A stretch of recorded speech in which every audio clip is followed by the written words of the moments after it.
कक्षा 10वीं के विद्यार्थियों को हिंदी सब्जेक्ट के प्रश्न बैंक के प्रश्नों का उत्तर बताने वाला हूँ। तो अभी मैं आप लोगों को बताने वाला हूँ इकाई 2 से बताने वाला हूँ। तो इकाई 2 में क्या दिया है? काव्य बोध दिया है ना? तो काव्य बोध वाले ये जो अध्याय है इकाई है, इसमें जो प्रश्न दिए हुए हैं प्रश्न बैंक में, वो सारे प्रश्नों का उत्तर मैं यहाँ पे आप लोगों को देने वाला हूँ। और जब वार्षिक पेपर आपका होगा, अर्धवार्षिक और वार्षिक दोनों के लिए महत्वपूर्ण है। लेकिन वार्षिक पेपर जब होगा ना, तो वार्षिक पेपर में 100% प्रश्न यहाँ से नहीं आते हैं। कुछ प्रश्न जो है वो आपके परीक्षा अध्ययन से आते हैं, ठीक है? तो कुछ प्रश्न परीक्षा अध्ययन से भी आते हैं, तो उसको मैं वार्षिक पेपर के समय दूँगा। अभी क्या है, अभी अर्धवार्षिक है, तो अर्धवार्षिक के लिए इतना काफ़ी है, ठीक है? वार्षिक में प्रश्न जो आएँगे, वो आएगा परीक्षा अध्ययन और प्रश्न बैंक दोनों को मिला के आपको पढ़ना है। तब आप बहुत अच्छे से नंबर ला पाओगे। तो अभी तो इसे पढ़ना ही पड़ेगा, क्योंकि इसको पढ़ना ही पड़ेगा अर्धवार्षिक के लिए भी, वार्षिक के लिए भी। इसलिए आप अभी से तैयारी कर लो इसको पूरा का पूरा। और जो 2-4 प्रश्न जो रहेगा ना, जो इम्पोर्टेंट रहेगा, जो आपके एग्ज़ाम में आपको देखने को मिल सकता है, वो प्रश्न मैं आपको पेपर के समय दे दूँगा। तो चलो, मैं आप लोगों को प्रश्न दिखाता हूँ। देखो, पहला प्रश्न क्या है? सही विकल्प चुनकर लिखिए। पहला है, रसात्मक वाक्यम काव्यम परिभाषा किस आचार्य की है? तो यहाँ पे आचार्य विश्वनाथ लेना है। दूसरा प्रश्न है, काव्य के भेद होते हैं, 2 होते हैं। किस काव्य के छंद एक कथा के धागे में माला की तरह गुथे होते हैं? तो यहाँ पे प्रबंध काव्य लेना है उत्तर में। आलंबर और उद्दीपन का संबंध होता है संचारी भाव से। संचारी भाव की संख्या 33 है। जुगुप्सा किस रस की स्थायी भाव है? विभत्स का। लय, तूक, यति, गति, मात्रा एवं चरण में युक्त रचना को कहते हैं, छंद कहते हैं। किस वर्णिक छंद में प्रत्येक चरण में 31 वर्ण होते हैं? तो कवित में होता है। कवित की शोभा बढ़ाने वाले कारकों को क्या कहते हैं? तो हम अलंकार कहते हैं उसे। दोहा छंद के द्वितीय और चतुर्थ चरण में मात्राओं की संख्या होती है 11-11, पहले में 13-13 और द्वितीय और चतुर्थ में 11-11। चलो, रिक्त स्थान देख लेते हैं। ज्यादा प्रश्न नहीं है इसमें, बहुत कम है। नायक के जीवन की किसी एक घटना अथवा हृदय स्पर्शी अंश का पूर्णता के साथ अंकलन खालिस्तान काव्य में किया जाता है। तो यहाँ पे लेना है महाकाव्य लेना है। अभिनय तत्व की प्रधानता खालिस्तान काव्य में होती है, तो दृश्य काव्य में होती है। तीसरा है, काव्य में रस का अर्थ क्या होता है? खालिस्तान स्वीकार किया जाता है ना, तो आनंद को स्वीकार किया जाता है। नायक नायिका के संयोग या वियोग का वर्णन किस रस में होता है? तो श्रृंगार रस में होता है। पांचवा है, कवित की रचना विधान को कौन से छंद से क्या कहते हैं? उसे रस कहते हैं कि छंद कहते हैं? तो इसे छंद कहते हैं। चौपाई के प्रत्येक चरण में कितने मात्राएं होती है? 16-16 मात्राएं होती है। छंद खालिस्तान प्रकार के होते हैं, तो 8 प्रकार के होते हैं। जहां लोक की मर्यादा को पार करके किसी वस्तु का अनंत बढ़ा चढ़ाकर वर्णन किया जाता है, वहां खालिस्तान अलंकार होता है, तो वहां अतिशयोक्ति अलंकार होता है। वीर रस का स्थायी भाव क्या होगा? उत्साह होगा। बार बार मोही लागी बोलना पंक्ति में अलंकार क्या है? पुनरुक्ति प्रकाश अलंकार है। ठीक है, चलो अब दिखाता हूं मैं आप लोगों को, सही जोड़ी दिखा देता हूँ। सही जोड़ी में देखो, कामयानी जो है महाकाव्य है। दोहा जो है वो छंद है। सुदामा चरित्र जो है वो खंड काव्य है। नाटक जो है दृश्य काव्य है। शांत रस जो है वो निर्वेद है। काव्य की आत्मा रस को कहते हैं। छंद के प्रकार 2 होते हैं। चौपाई मात्रिक छंद को कहते हैं। यहाँ पे 3 वर्णों का मेल गण में होता है। बिहारी सत्सई जो है श्रृंगार परक है। अलंकार जो है अलंकार जो है वो अतिशयोक्ति, यहाँ पे देखो अलंकार कहते अतिशयोक्ति अलंकार है ना। जहाँ प्रस्तुत कथन से प्रस्तुत का बोध हो, उसे हम क्या कहते हैं? अन्योक्ति कहते हैं। प्रकृति में मानवीय क्रियाओं का आरोपण क्या कहलाता है? मानवीकरण कहलाता है। लोक मर्यादा की सीमा लांग कर वर्णन आभूषण को कहते हैं। ठीक है, आभूषण जहाँ एक ही शब्द 2 बार आए और उसका अर्थ भी ना बदले, तो क्या कहते हैं? पुनरुक्ति प्रकाश कहते हैं। ठीक है, अब एक वाक्य एक शब्द में उत्तर देख लेते हैं। तो देखो, किस काव्य में पूर्वापर संबंध नहीं होता है? तो यहाँ पे मुक्त काव्य लेना है। रामचरितमानस का प्रमुख छंद कौन सा है? तो दोहा और चौपाई छंद है, दोनों लेना है ना। यहाँ पे मैंने दोहा नहीं लिखा है, दोहा और चौपाई दोनों ले लेना है। मुख्य रूप से स्थायी भावों की संख्या कितनी है? तो 9 है। बरसत लालच लाल की पंक्ति में कौन सा अलंकार है? तो अनुप्रास अलंकार है। अर्ध सममात्रिक छंद क्या है? तो दोहा छंद को कहते हैं। पढ़ी अचानक नदी अपार घोड़ा कैसे उतरे पार, तो अतिशयोक्ति अलंकार होगा यहाँ पे। ठीक है, इसे पूरा पढ़ने की जरूरत नहीं है, यहाँ से मिल गया। ठीक है, आगे देखो, गणों की कुल संख्या लिखिए, तो 8 होता है।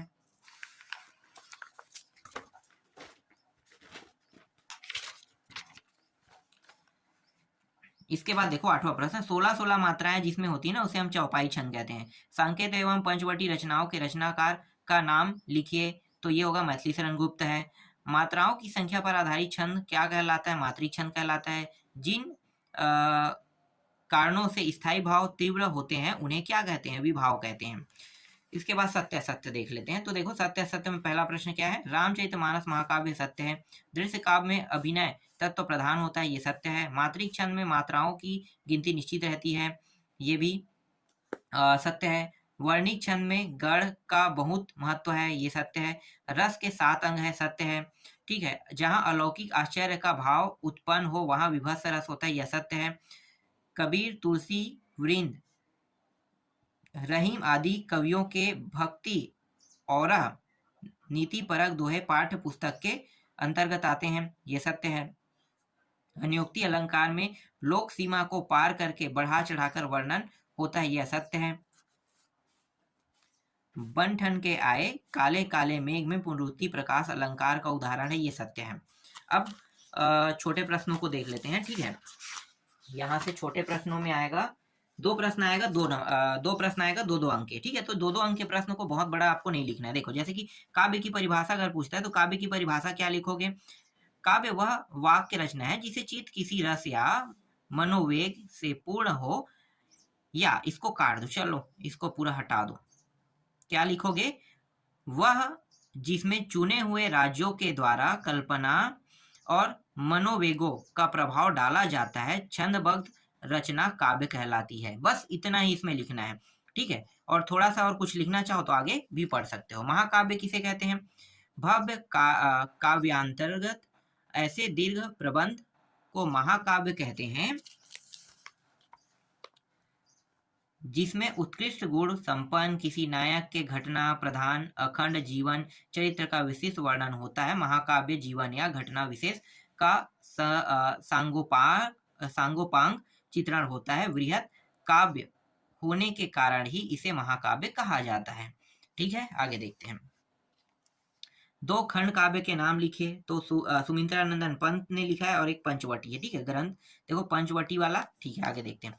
रस के अंगों के नाम स्थायी, विभाव, अनुभाव, संचारी भाव। छंद के कितने प्रकार होते हैं? छंद के भेद पूछे ना, छंद के 3 भेद, वर्णिक, मात्रिक और मुक्त होते हैं।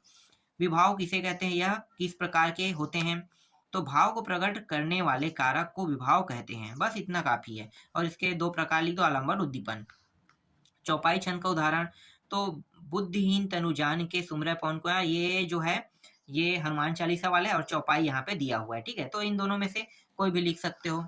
चलो आगे देखते हैं। अतिशयोक्ति अलंकार की परिभाषा कह रहे हैं। अतिशयोक्ति अलंकार की परिभाषा, काव्य में जहां पर किसी वस्तु या व्यक्ति का स्वाभाविकता से अधिक बढ़ा चढ़ाकर वर्णन किया जाए वहां अतिशयोक्ति अलंकार होता है। जैसे देखो 2-2 मेघ बरसते मैं प्यासी की प्यासी। ठीक है, ये है। अलंकार में देखो शब्द तथा अर्थ की उस विशेषता को क्या कहते हैं? अलंकार। या काव्य की शोभा बढ़ाने वाले तत्वों को भी अलंकार कहते हैं। इस तरह से इसके परिभाषा लिख सकते हो। हिंदी के 2 प्रसिद्ध महाकाव्यों के नाम बताइए। तो रामचरितमानस, ठीक है, और एक है साकेत है। इसे गोस्वामी तुलसीदास ने किया, इसे मैथिली शरण गुप्त ने लिखा है। इसके बाद देखो वीर रस और रौद्र रस के क्या पूछे? स्थायी भाव। वीर का उत्साह बोलते हैं, रौद्र को क्रोध कहते हैं। वात्सल्य रस का अगर वात्सल्य रस देख लेते हैं। ठीक है, जहां बच्चों की आनंदी क्रीड़ाओं एवं बातों का वर्णन हो वहां वात्सल्य रस होता है। इसका स्थायी भाव स्नेह होता है। प्रबंध काव्य के भेद, तो प्रबंध काव्य के 2 भेद होते हैं। प्रबंध काव्य उसे कहते हैं जहां पर घटना या कथा कहानी काव्य के रूप में क्रम से चलती है। इसके बाद देखो ठुमुक चलत रामचंद्र पंक्ति में कौन सा अलंकार है? यमक अलंकार है। महाकाव्य खंड काव्य में अंतर लिखिए। तो महाकाव्य खंड काव्य में यहाँ पे अंतर लिखना है। तो यहाँ पे देख लो 2 कम से कम याद रखना है। देखो एक तो ये वाला है, महाकाव्य की कथा वस्तु विस्तृत रहती है और ये खंड काव्य, जबकि खंड काव्य कथा वस्तु सीमित रहती है। महाकाव्य में अनेक पात्र होते हैं जबकि खंड काव्य में पात्रों की संख्या सीमित होती है। 2 ही याद रखना है। ठीक है, 2 नंबर के प्रश्न में 2 ही काफी है। इसके बाद अन्योक्ति अलंकार की परिभाषा उदाहरण सहित दीजिए कह रहे हैं ना। तो काव्य में जहां पर अप्रस्तुत कथन के द्वारा प्रस्तुत का बोध हो वहां पर अन्योक्ति अलंकार होता है। और अन्योक्ति अलंकार का एक उदाहरण देख सकते हो। तो ये इसका एक उदाहरण है। माली आवत देखकर कलियन करी पुकार, फूले फले चुन लिए कल ही हमारी बार। बस ठीक है, इतना ही है, बहुत सारा नहीं लिखना है, एक दो याद कर लो, 2 नंबर में 2 नंबर के हिसाब से ही पढ़ेंगे। 10वां रस किसे माना गया है? वात्सल्य को माना गया है। ठीक, उदाहरण सहित एक उदाहरण दे देना है, तो यहाँ से कोई भी याद कर लो। ठीक है, यहाँ पे मैं आपको 3 दिखा रहा हूँ, जो छोटा लगे देखो, तो सबसे छोटा तो ये लग रहा है, मुझको यह प्यारा और इसे तुम प्यारे, मेरे दुगने प्रिय रहो न मुझसे न्यारे। ठीक है, ये सबसे छोटा था। यह माता राज भान सलगमा, क्या है, सलगा, सॉरी सलगा, यह सूत्र किसके लिए और क्यों प्रस्तुत किया था? ये शॉर्टकट तरीका है इसका। देखो, इसका उत्तर मैं दिखा देता हूँ, तो ये पूरा देख लेना, ये कोई ज्यादा बड़ा खास टॉपिक नहीं है। और यहाँ पे देखो, मानवीकरण अलंकार की परिभाषा उदाहरण से दीजिए। तो जब प्राकृतिक वस्तुओं जैसे पेड़ पौधे बादल आदि में मानवीय भावनाओं का वर्णन हो, यानी निर्जीव चीजों में सजीव होना दर्शाया जाए, तब वहां पे मानवीकरण अलंकार होता है।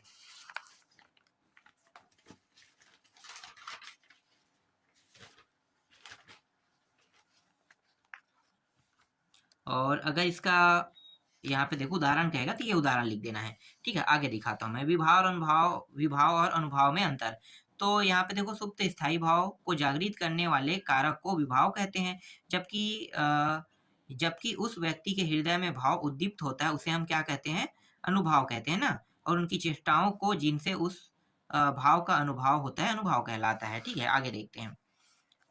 इसके बाद देखो, यहाँ पे रामचरित में पद्मावत सांकेत किसने लिखा है? गोस्वामी, मलिक मोहम्मद जासी, मैथिलीशरण गुप्त।